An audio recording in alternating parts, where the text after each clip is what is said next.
What brings all of us geeks and nerds together? Superheroes, of course! That's why I made this list of my top 5 superheroes that made an impression on me during my childhood. Okay, here are some rules though. A few of these characters have had some reimaginings and origin changes for different story plots, but I'm sticking to the originals, or what I believe to be originals. Please feel free to correct me if I'm wrong.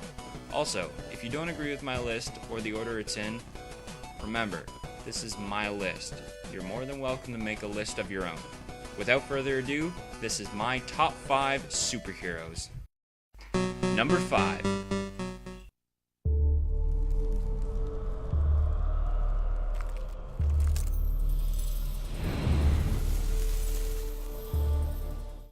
Spawn was an unexpected favorite of mine. I found out about him from a video game called Spawn Armageddon on the PlayStation 2. As I enjoyed playing it, I was getting more interested in the character himself, wanting to know more about his origin of an ex-merc turned anti-hero badass by a supernatural power of hell in the pages of the comic books by Todd McFarlane. Also, as I grew up with the character watching his TV series, but not really paying attention to the comics though, I've known about Spawn for some time now. I've only scratched the surface of this character, which is why he sits at the number 5 spot. Number 4. Hulk! Smash! Some time ago, I couldn't get enough of the Jolly Green Giant, and remains today to be my favorite member of the Avengers. I also spent every Saturday morning watching the Marvel animated TV show that ran alongside the SpiderMan and X-Men animated series respectively.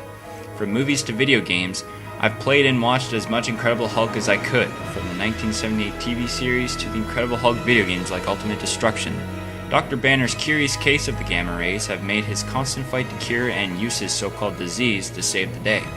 I personally found it quite interesting during the times where he was cured and had to use his scientific wits to overcome the problem at hand, which turned the chaos and destruction into a battle of wits.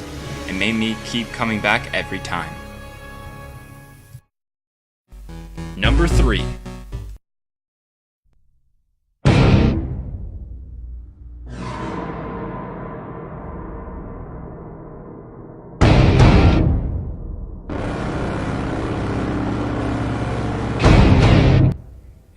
Now we're getting into the good stuff. I'm referring to the original host to the Spirit of Vengeance, Johnny Blaze. I was first introduced to this character by the 2007 film Ghost Rider, starring Nicolas Cage as the demon-possessed stunt rider, and the film got a lot of hate and poor reviews, but going into the film at such a young age and no knowledge of the character or origin until after I saw the movie, I enjoyed it. Yeah, it looked like crap and there were plot holes up the wazoo, but the western biker feel of the movie kept my interest in the film and made me a fan of the rider to this day. But I'm getting off track. Ghost Rider. A desperate young carny sells his soul to the devil, or Mephisto, Marvel's cover name, to save his father from dying of cancer, but ends up being tricked and turned into the unholy errand boy of hell.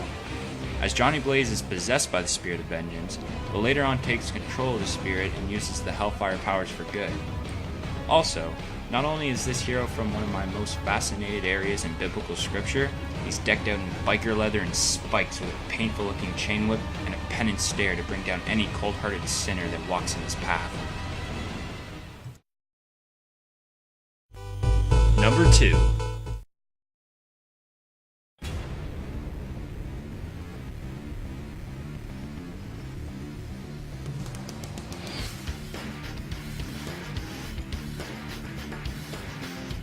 Yeah, what's better than the Dark Knight? The Dark Knight in the motherfucking future, but others might think different. To make things fair, the original Batman was very close to being at the number 2 spot, but since the Batman Beyond character is almost identical to the original Cape Crusader, with a few technical related perks, and being a bit closer to home with my childhood, he trumps the older counterpart by just the skin of his neck. But I digress. The origin of Batman Beyond is a similar tragedy story to the original Batman's, with the loss of Terry's father like Bruce's loss for his parents. But he brought a youthful life into the character, having little detective skills and learning from his mistakes at the start, resorting to his fighting skills and using his gadgets aggressively more often, and the original Bat would use stealth and his gadgets to sneak around to listen in on criminals. Which gives the two characters a lot to learn from each other at the end when the baddies are all caught. Alright, we're almost at the number 1 spot. Let's count down our top 5 heroes before we get to number 1. Number 5, Spawn. Number 4, The Incredible Hulk. Number 3, Ghost Rider. And number 2, Batman Beyond.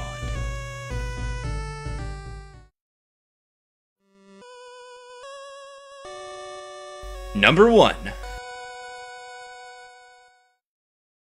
Previously on Top 10.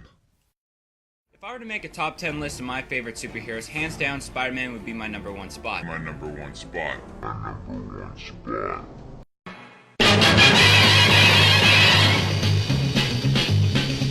Spider-Man, Spider-Man. You knew this was coming. Oh, you didn't? Huh. Well, regardless, for me, Spider-Man was no contest for number 1 on this list. I've been a fan of the web slinger since I could produce words, and growing up as not the most popular guy in school made it really easy to relate to the Peter Parker character to myself, and countless others too who read, watch, and play anything Spider-Man. But let's get into the origins a bit, shall we? Peter Parker, a high school geek, nerd, whatever you want to call him, was bitten by a radioactive spider while on a field trip with his school. Soon after, Peter noticed that he had the ability to crawl on walls, super strength, and a hyper sixth sense to danger nearby, which we all know as the spider sense. He's also a wicked genius and invented his web shooters, which allowed him to swing around the city more faster. Unfortunately, after a fight, his Uncle Ben was gunned down by a robber who Peter childishly allowed to get away after not getting the wrestling money he was promised, which motivated Peter to don the red and blue tights and protect the innocent from all the evil that lurked in the dark alleys of New York City. Just let me go. Is that a knife? Is that a real knife? Yes, it's a real knife. My weakness, it's small knives. Just let me go. Anything but knives! Peter later on has to deal with hard life lessons from encounters from other heroes and more loss of loved ones while keeping his identity a secret, which keeps the character fresh and interesting every time you pick up a comic or controller. There are many other things that make and defy the heroes we love and grow up with, and that is why I will continue this list with the top 5 supervillains coming soon. That's all the time I have for now, but thank you for watching. If you like this video, please give it a thumbs up, and for more lists like these, please subscribe and become a patient of mine, and I will see you guys later.